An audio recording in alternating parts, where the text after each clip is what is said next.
പാകിസ്ഥാനും തമ്മിൽ ക്രിക്കറ്റ് മത്സരം നടക്കുമ്പോൾ നമ്മൾ ഭാരതീയർക്കൊരു പ്രത്യേക ഹരമാണ്. അത് മറ്റുള്ള രാജ്യങ്ങളോട് ഇന്ത്യ കളിക്കുമ്പോഴും ഉണ്ടാകാറില്ല. മറിച്ച് പാകിസ്ഥാനോട് കളിക്കുമ്പോൾ മാത്രമാണ് ഒരു പ്രത്യേക ഹരം. അത് നമ്മൾ ഇന്ത്യക്കാർക്കുള്ളതാണ്.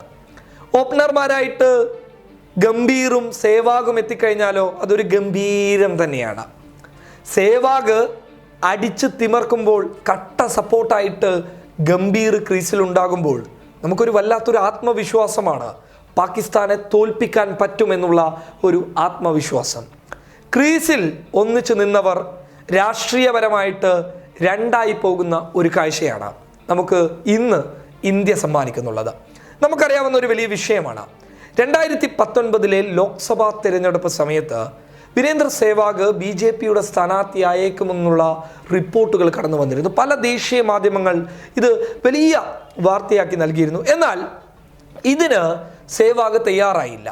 എന്നാൽ പോലും നമ്മൾ പറഞ്ഞു സേവാഗിനൊരു BJP ചായ്വുണ്ട് എന്ന്. അത് പറയാനുള്ള ഒരുപാട് കാരണങ്ങളും ഉണ്ടായിരുന്നു.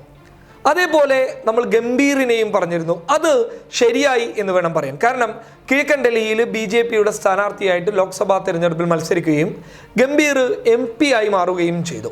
പക്ഷെ ഇന്ന് അദ്ദേഹം വലിയ പ്രതിസന്ധിയിലാണ് ഗംഭീർ ഉള്ളത്. കാരണം അദ്ദേഹത്തിൻ്റെ നിലപാടുകൾക്ക് മങ്ങലേൽക്കുകയാണ്. BJP പറയുന്നതനുസരിച്ച് മുന്നോട്ട് പോകേണ്ട ഒരവസ്ഥയിൽ നിൽക്കുമ്പോൾ പോലും അദ്ദേഹം തൻ്റെ നിലപാട് കൃത്യമായി തുറന്നു പറയുകയും ചെയ്തു. ആൾക്കൂട്ടാക്രമണത്തിനെതിരെ, അതുപോലെ തന്നെ ഒരുപാട് മതത്തിൻ്റെ പേര് പറഞ്ഞുകൊണ്ട് ജാതിയുടെ പേര് പറഞ്ഞ് നടക്കുന്ന ആക്രമണങ്ങൾക്കെതിരെ അദ്ദേഹം ഒരുപാട് സംസാരിക്കുകയും ചെയ്തിട്ടുണ്ട്. എന്നാൽ പോലും വീരേന്ദ്ര സേവാഗ് അവിടെ തന്നെ നിൽക്കുകയാണ്. എന്താണ് അദ്ദേഹത്തിൻ്റെ രാഷ്ട്രീയം? ഒരുപക്ഷെ ദേശീയത ശക്തമായി ഉയർത്തുന്ന ക്രിക്കറ്റ് ഇതിഹാസങ്ങളിൽ ഒരാൾ തന്നെയാണ് വീരേന്ദ്ര സേവാഗ്. അതിനാൽ BJPയോടൊപ്പം പോകാനുള്ള സാധ്യതകൾ നമ്മൾ വിളിച്ചു പറഞ്ഞിട്ടുണ്ടെങ്കിൽ പോലും നമ്മുടെയൊക്കെ കണക്ക് കൂട്ടലുകൾ വീരേന്ദ്ര സേവാഗ് തെറ്റിച്ചിരിക്കുകയാണ്. ഹരിയാനയിലെ ബദ്രയിൽ അദ്ദേഹം കോൺഗ്രസിൻ്റെ തിരഞ്ഞെടുപ്പ് വേദിയിൽ പങ്കെടുക്കുകയും ചെയ്തു.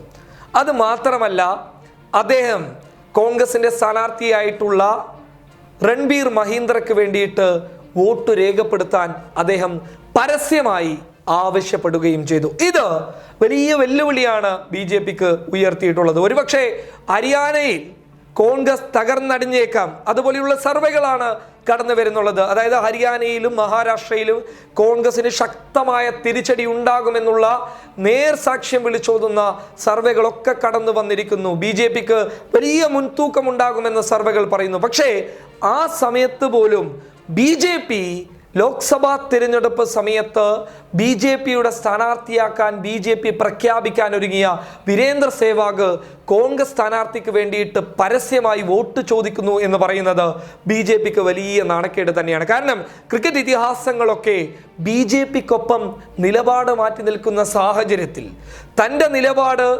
കൃത്യമായി തുറന്നു പറയാൻ തയ്യാറായ വീരേന്ദ്ര സേവാഗിന് വലിയ കയ്യടി നേടുകയാണ്. അതുമാത്രമല്ല, അദ്ദേഹം താൻ കോൺഗ്രസിനോടൊപ്പം നിൽക്കുമെന്ന് പറഞ്ഞിട്ടില്ല. മറിച്ച് കോൺഗ്രസ് സ്ഥാനാർത്ഥിക്ക് വേണ്ടിയിട്ട് നിങ്ങൾ വോട്ട് രേഖപ്പെടുത്തൂ എന്നാണ് പറഞ്ഞിട്ടുള്ളത്. അതിന് കാരണം പറയുന്നത് ഈ രൺബീർ മഹീന്ദ്ര ഒരുപാട് ക്രിക്കറ്റ് താരങ്ങൾക്ക് വേണ്ടിയിട്ട് അദ്ദേഹം വലിയ പിന്തുണ നൽകിയിരുന്നു. പലരെയും അദ്ദേഹം തന്നെ ക്രിക്കറ്റ് താരങ്ങളാക്കി മാറ്റിയിരുന്നു. അതുകൊണ്ട് തന്നെയാണ് താൻ ഈ വേദിയിൽ വന്നതെന്ന് അദ്ദേഹം തുറന്നു പറയുന്നുണ്ട്. ഹരിയാനയിൽ BJPയെ സംബന്ധിച്ചിടത്തോളം വലിയ ഒരു നേട്ടമുണ്ടാക്കാനുള്ള ഒരു മുന്നൊരുക്കത്തിൻ്റെ ഭാഗമായി അവർ മുന്നോട്ട് പോകുമ്പോൾ പല താരങ്ങളെയുമാണ് ഹരിയാനയിൽ BJP മുന്നോട്ട് വെക്കുന്നുള്ളത്. ആ സമയത്ത് വീരേന്ദ്ര സേവാഗ് കോൺഗ്രസിനോടൊപ്പം നിൽക്കുന്നത് വലിയ ഊർജം തന്നെയായിരിക്കാം അവർക്ക് ലഭിക്കുക. News desk public Kerala.